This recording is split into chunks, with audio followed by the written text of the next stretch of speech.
നിങ്ങളിൽ ഈ പൂച്ചകളിൽ ഏത് പൂച്ചയുടെ ടൈപ്പാ എന്തെങ്കിലും ഒരു ചെറിയ കാര്യം അല്ലെങ്കിൽ വേറെ ആൾക്കാരുടെ എന്തെങ്കിലും ഒരു ആക്ടിവിറ്റി കൊണ്ട് പെട്ടെന്ന് ദേഷ്യപ്പെടുന്നവരോ ആ ദേഷ്യം ഇങ്ങനെ വെച്ചുകൊണ്ടിരിക്കുന്നവരാണോ, അതോ എനിക്ക് ഇതൊന്നും ഒരു പ്രശ്നമല്ല, ഞാൻ എൻ്റെ കാര്യം നോക്കി നടക്കൂ എന്ന് പറയുന്ന നിങ്ങളുടെ അങ്ങനെ ഒരു മൈൻഡ് സെറ്റ് ആണോ? എന്താണെങ്കിലും ഇതുപോലെ ദേഷ്യമോ അല്ലെങ്കിൽ ഇമോഷണലി പെട്ടെന്ന് ട്രിഗർ ആവുന്നവരാണെങ്കിൽ നിങ്ങളുടെ അവസ്ഥ ഇതുപോലെ ആയിരിക്കും.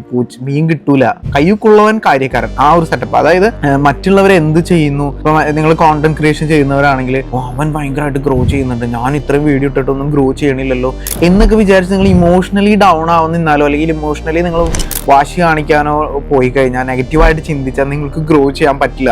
ഇവിടെ എന്താ ചെയ്യേണ്ടത്, ഈ മറ്റേ പൂച്ചേനെ പോലെ നിങ്ങൾ മാക്സിമം കോണ്ടന്റ് ഇട്ടോണ്ടേ ഇരിക്കുക. നിങ്ങളുടെ ഒരു സ്റ്റേജ് എത്തുമ്പോൾ ചിലപ്പോൾ 10ാമത്തെയോ 50ാമത്തെയോ 100ാമത്തെയോ വീഡിയോ ഇടുമ്പോഴായിരിക്കും നിങ്ങൾക്കൊരു സക്സസ് വരുന്നത്. അതുവരെ നിങ്ങളത് ചെയ്തുകൊണ്ടിരിക്കുക, നിർത്താണ്ട് ചെയ്യാം. മറ്റുള്ളവർ നിങ്ങൾ നോക്കണ്ട, ഇത് മാത്രമല്ല നിങ്ങളുടെ സൊല്യൂഷൻ. കാരണം ഇത് കുറെ ചെയ്ത് കഴിയുമ്പോൾ നിങ്ങൾക്ക് ഇതിന്റെ ട്രിക്സ് എന്താ, ടെക്നിക്സ് എന്താന്നുള്ള നിങ്ങൾക്ക് ഐഡിയാസ് നിങ്ങൾക്ക് മനസ്സിലാവും. അത് കഴിയുമ്പോൾ പിന്നെ നിങ്ങൾക്ക് ഇത് കണ്ടിന്യൂ ചെയ്യാൻ പറ്റും. മറ്റുള്ളവരെ നോക്കി അവരിൽ നിന്ന് ഇൻസ്പയർ ആവാനാണ് നിങ്ങൾ ശ്രമിക്കേണ്ടത്. വേണമെങ്കിൽ നിങ്ങൾ അവരെ വെച്ച് കോപ്പി അടിച്ചോ, അവരുടെ കോണ്ടന്റ് കോപ്പി അടിച്ചോ, പക്ഷെ അത് കണ്ട് നിങ്ങൾ ഡീമോട്ടിവേറ്റ് ആവാതിരിക്കുക കേട്ടോ.